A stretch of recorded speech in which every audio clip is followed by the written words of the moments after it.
नमस्कार, राधे राधे। मैं शिवानी एक बार फिर से स्वागत करती हूँ आप सभी का हमारे चैनल विश्वास में, आपके अपने चैनल विश्वास में।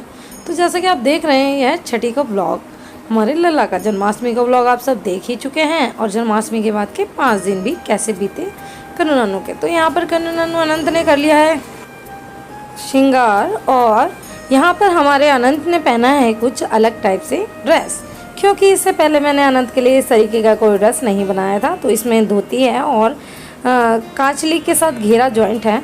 और ये थे नेकलेस जो अभी मैंने दिखाए कन्नू नन्नू के लिए, जो मैं लेकर के आई थी। और अनंत का नेकलेस अभी आप देख ही लेंगे श्रृंगार में, क्योंकि मुझे इतना समय नहीं हो पाया था कि मैं हर चीज़ दिखाऊं, क्योंकि बहुत लेट ऑलरेडी हो चुके थे।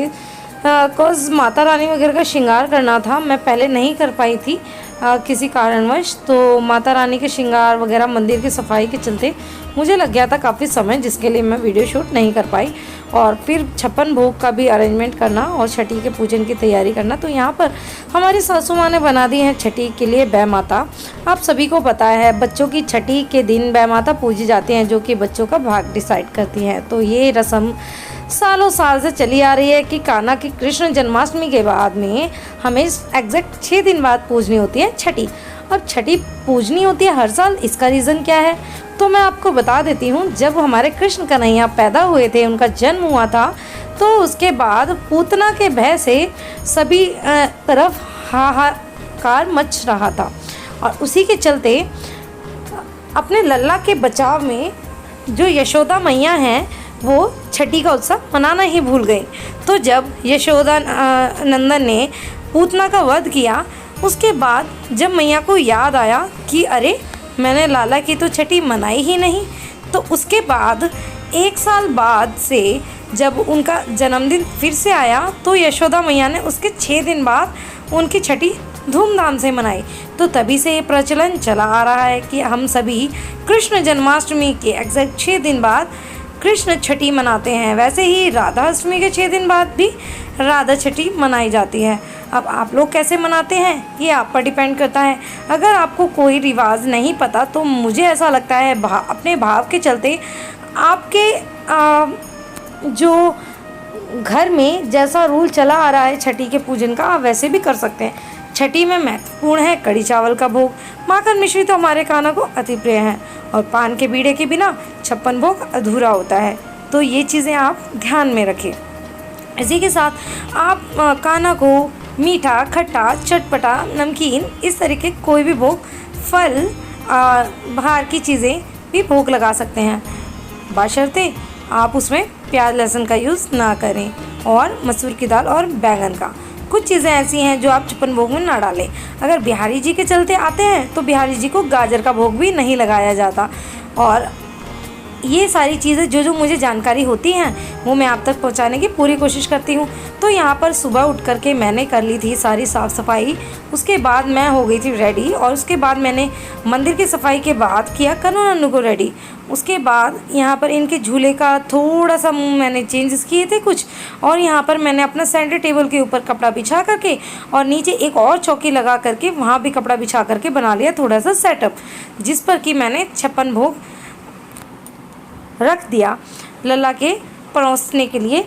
और उसके बाद नीचे वाले टेबल पे मैंने छठी मैया बैठा दी, जो कि मेरी सासू माँ ने बनाई थी। वहाँ सामने आप देख रहे होंगे थोड़े से कुशन्स वगैरह फैले हुए हैं, क्योंकि मैं यहाँ पूजा में लग रही थी, वीडियो ऑन था और सासू माँ वहाँ बैठे थे, तो उन्होंने ध्यान नहीं दिया कि कुशन उन्होंने वहाँ रख दिया। तो अब कोई ना बोले कि भाई दीदी घर अस्त व्यस्त पड़ा है, घर बहुत साफ़ सुथरा पड़ा रहता है ना। और इसके बाद मैं आपको बता देती हूँ, जैसे कि मैंने 56 भोग की वीडियो में बताया था, आप किसी भी तरीके का भोग घर में बना सकते हैं, लाइक हलवा, खीर, माखन मिश्री, आलू की कचौरी, पूरी, मीठी पूरी, पुए, पकोड़े, सब्ज़ी, पनीर की सब्ज़ी, पनीर का चीला, इस तरीके से चीला वगैरह बना करके आप काफ़ी सारी चीज़ें और काफ़ी सारे ड्रिंक्स लाइक शिकंजी, लस्सी, मीठा दूध, दूध का शरबत, शेक वगैरह इत्यादि, आप टॉफ़ी, बिस्किट, नमकीन, चिप्स, पापड़ और फ्रूट जूस वगैरह। फ्रूट जूस के तौर पर मैंने यहाँ पर आम रस की तरह रख दिया है माजा लल्ला के भोग के लिए। अब आरती के बाद हम लगाएंगे लल्ला को भोग। तो इस तरीके से मैं करती हूँ छठी पूजन। और यहाँ पर मेरी फेवरेट आरती चल रही है। शिवा के बिहारी तेरी आरती गाऊं श्री कुंज विहारी तेरी आरती गाऊं। ये आरती ऐसी है जो मेरे मन को बहुत भाती है और मैं पूरे भाव में हो जाती हूँ अपने कृष्ण के, अपनी राधा रानी के।